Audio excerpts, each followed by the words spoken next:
Today we're going to talk about our working system. We're going to start off here with our tub. It's a 20-foot diameter tub. Has 4 cross braces, overhead braces. We use channel bracing on the bottom instead of a flat bar or a round tube, because that way it bites into the ground, has less chance of it moving once it's in place. And after the cattle go over a flat bar or tubing, they tend to bend it up and they lose their round.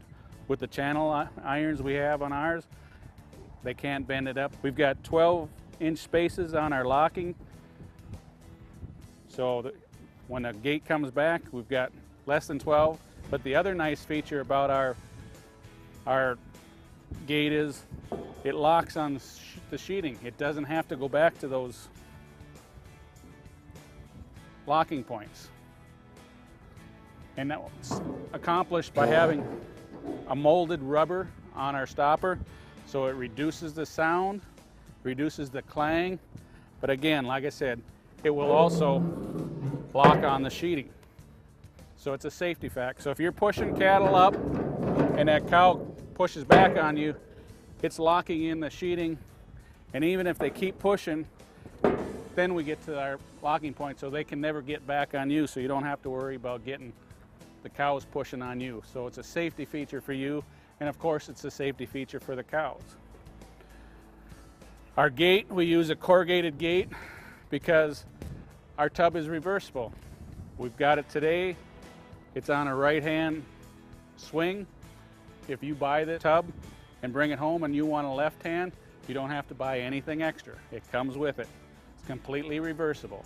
The other thing we do on all of our sheeted parts is we bring and we put silicone to take the high-pitched sound out of the tin. When you're setting up your tub and you want to set the channel irons down, you got a set screw, loosen it up, lift it up, set your channel bars down, line them up, drop your plate over the top of them so they're in each of the stub holes, lock it back down.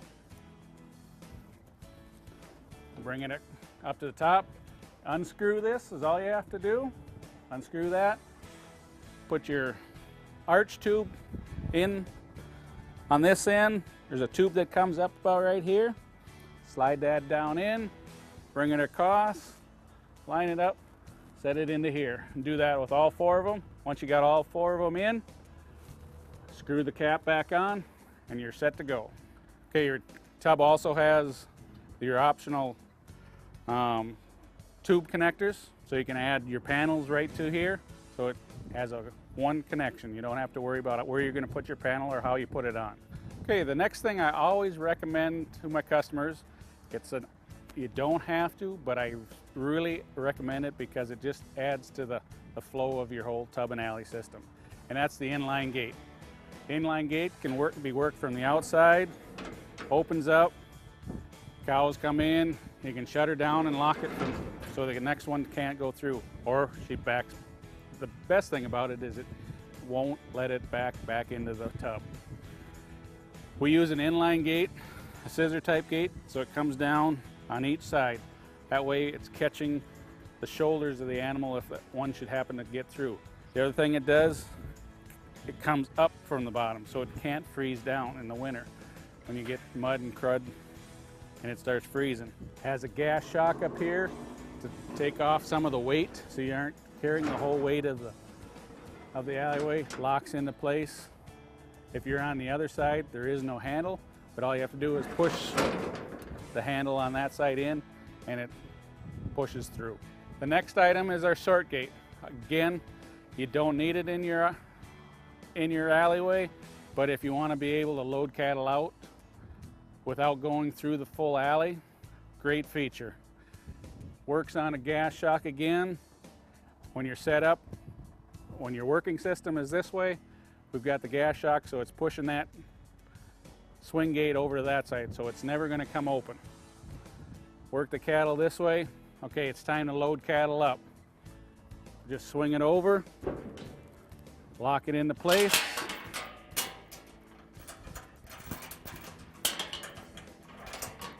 Now we can run cattle out that way, right into the trailer, and you don't have to go through your chute and alleyway. Once we get past our sort gate, we go into our crowd alley.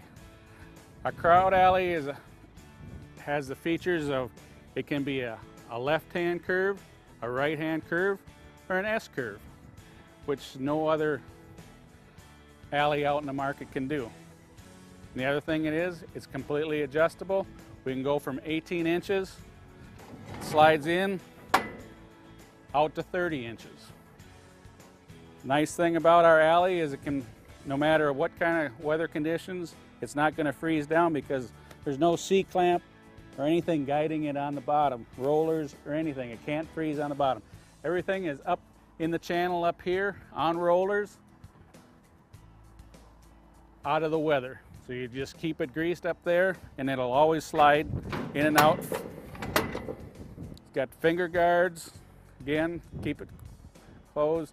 Why we can go in and out so easily is our patented wing system.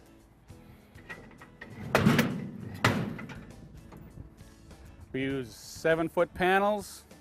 We only have sheeting up to 48 inches. The reason we only have the 48-inch sheeting is because when a cow is comfortable and she's going through a system, if she's got with her head down, she can't see out, she moves through it. If we had the sheeting up higher, then we've got to get up higher so we can work the cow. Then you're going to have to put a catwalk. Catwalk adds to the cost and also takes away from the safety factor of the alleyway. Then our backstops are a positive backstop. Fully adjustable. You just move them in and out. We use a rubber cord to keep the noise down and adjust them.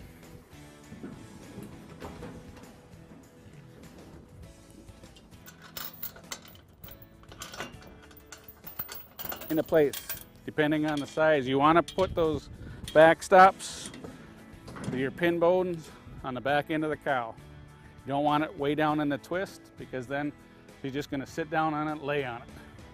Another feature on our alleyway, if you got a cow down, can't get her up, we can pop our pins on the outside here, pull the pin here, and swing this thing out and drop the cow out.